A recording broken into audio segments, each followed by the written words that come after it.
say the criterias. What kind of criteria do you look for when you're researching and before you even interview them on Skype? Is there anything that you do Yep. filter through?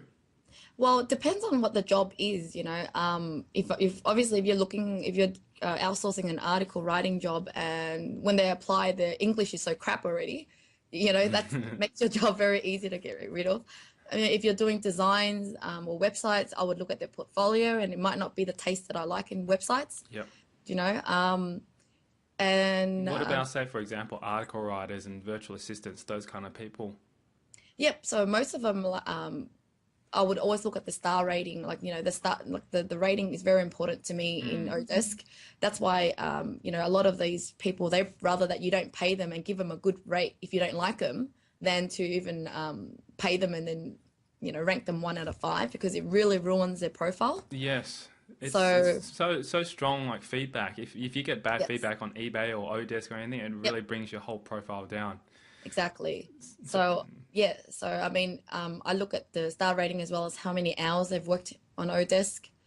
And then once again, it's really about interviewing them and getting to know them through Skype, mm, and then getting a sample task. I mean, I've chosen certain people, but when I saw the sample, I realized, nah, it's not right, or they delivered a bit later than they should. yes.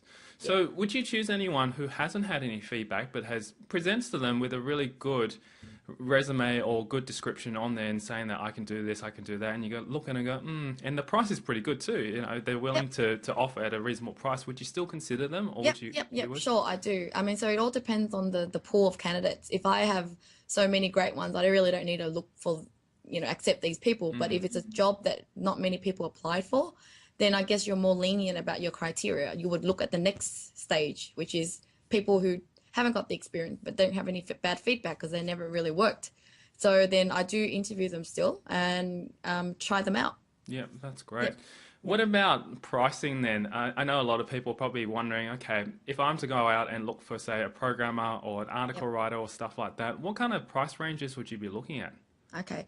So my tip for you is you pay them what you feel like is right because you're never going to feel ripped off. Mm, So what I mean is, you know, you're not going to know what the market rate you can get on the Odesk or whatever. But a way for you to investigate that is you can also choose, check out their reporting, check out all their, Odesk has all these reports about all the average hourly rate for certain jobs, yeah. hourly rate per country. So you already know what you expected to pay for certain jobs or certain countries. That's one tip that I could give you. But secondly, by outsourcing the price that you are willing to pay, when you get that price, you're never going to feel ripped off.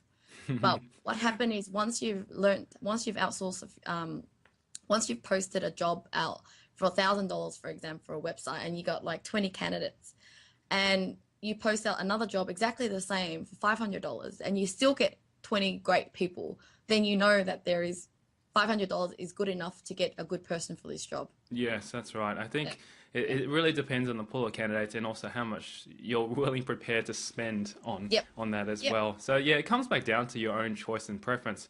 But I yep, guess there are sometimes guidelines that people do look for as well in that yep. respects. Are you hiring mostly on project basis, hiring them on your books as full-time, part-time? What do you Yeah. do? So, I mean, for years I started just doing project based because it protects me from having to, you know, um, commit to any cost. Mm, But as I started getting busy and I had regular clients coming in, I started hiring the great people into the team. yes. So now I've got about 6 or 7 full timers. Yeah. Some of them are part time, but then overall they sort of work every single day for me. Um, yes, and you know, all of them together probably equals to one Australian person here. So that's how I could stay profitable in business. Mm, definitely. Well, I mean, now you're obviously dealing with a team. You're not just dealing with one person or two people, because I know it's quite easy to be able to just manage one or two. You can easily Yep, email them and talk to them. So yep, therefore, a system would be required. And this is where I yes, think before we started this conversation, we are talking about systems. yep, So I'm curious as well, what kind of systems do you use to manage your staff? yep. Okay, so I use the suite, you know, the Basecamp high-rise suite, so the Yes. whole system. So I use high-rise to manage all my contacts from clients to staff. So all my staff have a profile in there, and they have all their portfolios. So anytime anyone opens it, knows who they are and what they do, as well as the contacts, the clients. I put every prospect in there and every client in there so that we could manage, the people. And then we use Basecamp for project management. We use Skype for conference call and just chatting during the day. And with this in the suite, it's also got a tool called Backpack. Yeah. And I use that in a sense that I make them update their journal, so I know at the end of the day what they've been working on. And yeah, so they get to create some pages and share calendars and stuff on there. So it's pretty much everything's integral inside Basecamp's system. And I've heard of Highrise, I've heard of Backpack, and I've also heard of Basecamp. And I personally use Basecamp as well, but I haven't used the other ones. And so my good friend Dale Beaumont uses all of them as well, and he recommends it.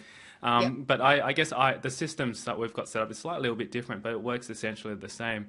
And from what I can gather is, when you're working with them, you've got a main system, which is the project management system, where you can talk to them, to be able to manage them and to communicate with them.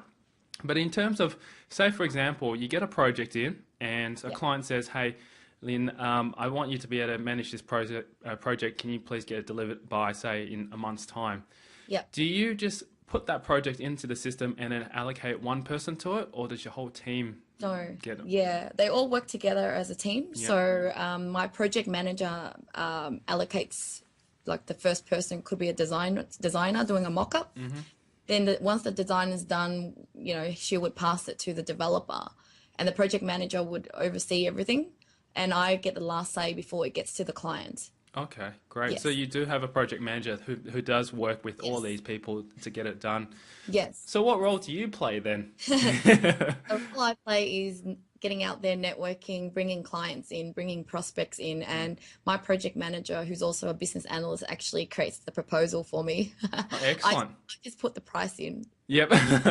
Well, that's the way it's supposed to be. How much I want to make from it, and so I don't want to get too bogged down into the project. I just want to focus on business development and strategizing the business. Yeah. Of course. And did you find this project manager, is she or he overseas, or is she local? Yeah, he's overseas. He's from America though. Okay.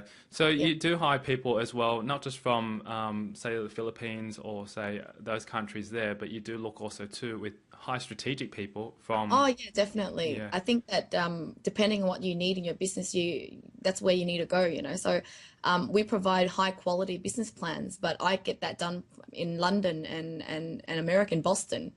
I don't do that in the Philippines because they cannot understand the sort of work. And if it was a really complicated website or software development, it could go to Ukraine or Russia. It's just where the skill sets lay, and where the skill sets are. But then, if say for example you're outsourcing to say USA or to London stuff, does that mean that the costs actually increase comparison?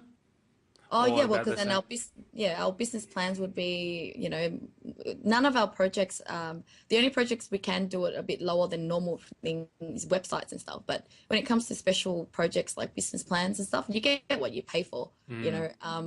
And we provide the best business plan out there, and the clients get to talk to these business plan writers and project, the people who's running this plan. So we need someone who can speak really good English, good finance background and everything. Oh, that's great. Because what obviously I think a lot of people do question is going, okay, so why should we outsource over to say these states when you could probably get someone that's local, might be about the same costs? Yeah, well, I don't just limit outsourcing to offshore. I have a database of all these entrepreneurs that I have gathered over the year. So when I get a project or a client needing something, I would always send to my list first. I'm curious as well, with some of the stuff that you're doing, you obviously have a good system in place, and you've mentioned to me that you love strategizing, you love putting systems in place for your clients as well.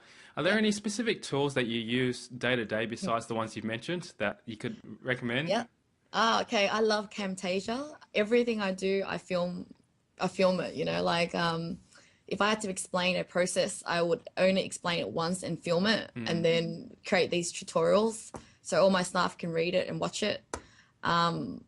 Yeah, I mean, that's just mainly been a really good tool, and then the rest of the tools that I've mentioned before serves its own purpose in the business. And yeah, I Yeah, think I yeah, think I totally agree. I mean, I don't use Camtasia anymore because I'm not on a I'm not on a PC. I'm on a Mac.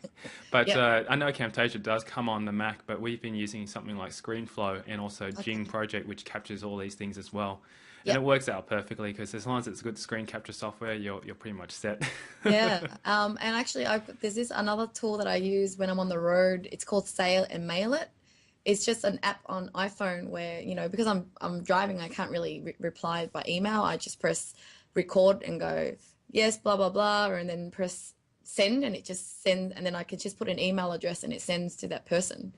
So it's an audio email tool that I use to send to all my workers.